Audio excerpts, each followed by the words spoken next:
तो स्टूडेंट, आज मैं आपको लेखांकन का इतिहास और विकास के बारे में बताने के लिए आया हूं। लेखांकन एक अद्भुतपूर्व आपको परंपरा है। लेखांकन का इतिहास उतना ही पुराना है जितनी कि हमारी सभ्यता जो है वो पुराना है।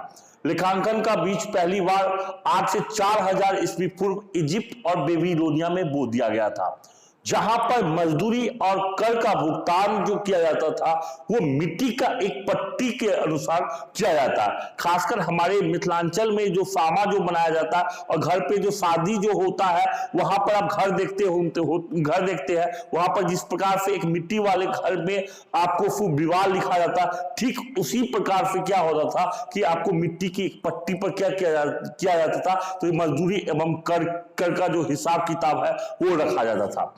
इजिप्ट के लोग जो आप अपने खजाना, जिस खजाने में क्या होता था, सोना और काफी कीमती आपको गहने होते थे, यानी कि अनकीमती सामान होते थे, उनका जो हिसाब किताब होता था, ब्यौरा होता था, वो राजा के पास क्या करते थे, आपको भेजते थे।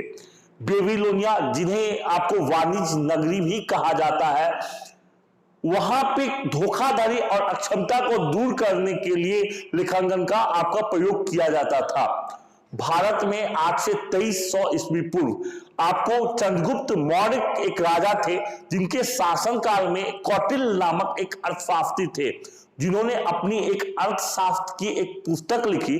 जिस अर्थशास्त्र पुस्तक में उन्होंने लेखांकन के बारे में भी उन्होंने लिखा था। वैसे लेखांकन का जो जन्मदाता है वो लुकास पेसियोली को माना गया है, जो इटली के वेनिस नगर में जिनका एक गणित का पुस्तक आपको उन्होंने लिखा था। इटली के वेनिस नगर गणित का एक पुस्तक लिखा था, जिसमें उसने आजकल के व्यवसाय जो होते हैं और पुष्पालन जो थे उनके बारे में उन्होंने लिखा था।